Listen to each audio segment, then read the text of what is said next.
Hi dear friends, I'm Kalaivani from SNS College of Pharmacy and Health Sciences and working as an assistant professor. Today our topic is about drying of crude drugs. What is drying actually? It is a process of absorbing or retaining the moisture content present in the crude drugs.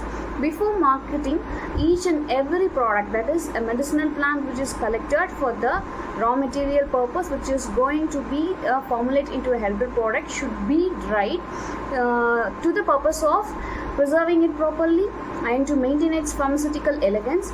And drying consists of removal of sufficient moisture, as I said earlier, to improve its quality and to making it resistant towards the microorganisms. So we all know that if moisture content is present, of course the microorganisms may grow in the product. So for the purpose, and that again for the inhibiting of the enzymatic reactions, where moisture content was present, the cells may undergo the reactions. And drying also facilitates pulverizing or grinding of a crude drug, and the flowers are dried in shade, so which is used to retain its color and volatile oil content. The sun heat, when it falls directly to the flower or any other crude drug, it may lose its pharmaceutical property.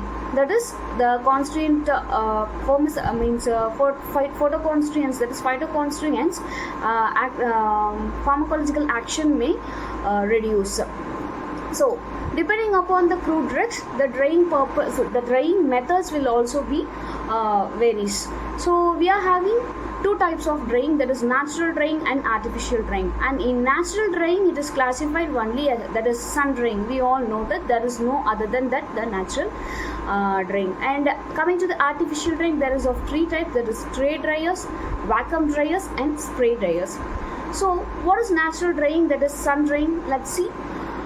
In case of natural drying, it is either it is kept, the crude drugs kept under direct sun or under the shade of the sun.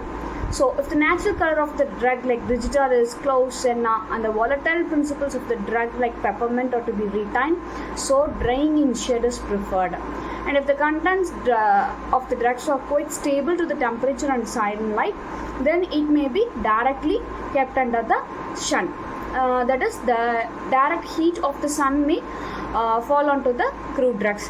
For this, the best examples are acacias and seeds and fruits of some of the crude drugs or some of the medicinal plants. So this is the natural drying. But now we are going to the artificial drying part. What is artificial drying? Artificial dryings, or that is we already said we are having tray dryers, vacuum dryers and spray dryers. So the tray dryers, these drugs which do not, you can see, I think on the screen you can see the tray. Then the crude drugs are kept in the tray and it is pushed into a vacuum, means push into the heat bar, and the heat is applied to the trays and the crude drugs get dried. The drugs do not contain volatile oils or quite stable to the heat, which need deactivation of enzymes, or dried in the tray dryers mostly. In this process, hot air of the desired temperature is circulated through the dryers, and this facilitates the removal of water content of the drugs. So I think you may come to the I hope you may come to a conclusion, that is, the crude drugs are being kept under the tray, and the air, that is dry air, that is heat air, is circulated among the crude drugs equally, that was spread into the trays, and it gets dried, that is, it loses its moistures. So examples which are used in the tray dryers are belladonna roots, cinchona bark, tea, raspberry leaves, gums, etc. So this is about the tray dryer, and this is one of the artificial drying method. And coming to the vacuum dryers, see, this is conducted in steam heated ovens with perfect closure, and a pump is used to exhaust the air. So you may see the diagrammatic representation of the vacuum dryer, and this is used for some of the plants like tannic acid and digitalis leaves.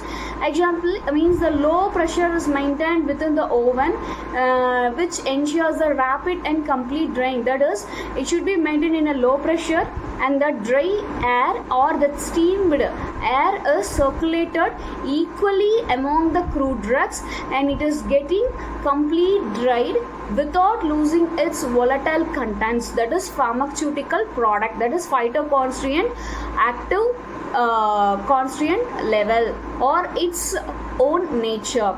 So the water is removed by applying vacuum into the vacuum dryers through the canal, and the drugs which are sensitive to higher temperature are dried by this process. So if the product is directly heating under the sunlight or heating under the tray dryers, might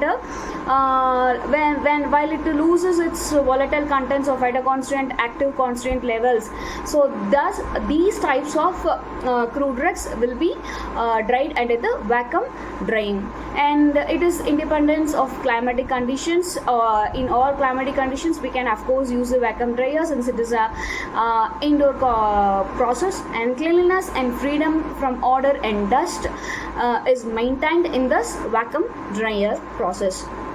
And so this is about the vacuum dryer, and this is the second type of the artificial drying, where the humidity or the moisture content is very much removed from the crude drug, which is very safer to the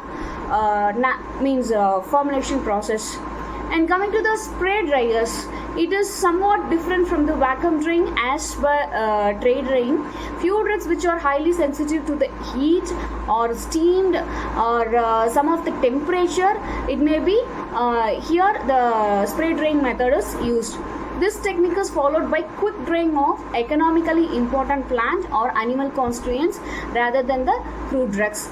So examples of spray drying are papaya, latex, pectin, tannins, etc. So if the product, that is crude drug, collected from the animal animal source or from the plant source, and some of the products like latex, resins, gums, these will be mostly drained from the direct sunlight, or due to when the climatic condition is about not much good, better for the drying purpose, it is also used. Means here the spray dryers are used for the removal of the moisture content of this latex, like this resins, gums, etc.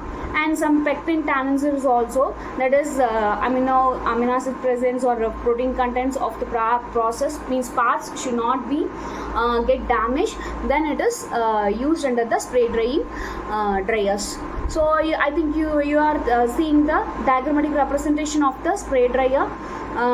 So inlet of the air filter, means air filter is used, so that the air from the outside should not get contaminated while entering into the heater.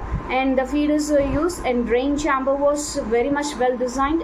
And so this is the spray drying method which is used in the artificial drying purpose of the crude drugs. So I hope the importance of the drying is understood. The drying purpose is very much needed in the medicinal plants, since from the collection process to the raw material, that is the raw material which is entering into the formulation of a herbal product, there are many process and many processing of the crude drugs. The drying is very much important, since there while we are storing the raw materials, there should not be any microorganism growth, or there should not be any growth contamination, or there should not be any level downing of the phytoconstituent levels, or their pharmacological action should not be get down. So hence the drying is very much important. So thank you, and we can see in the next video with another one new topic. Bye.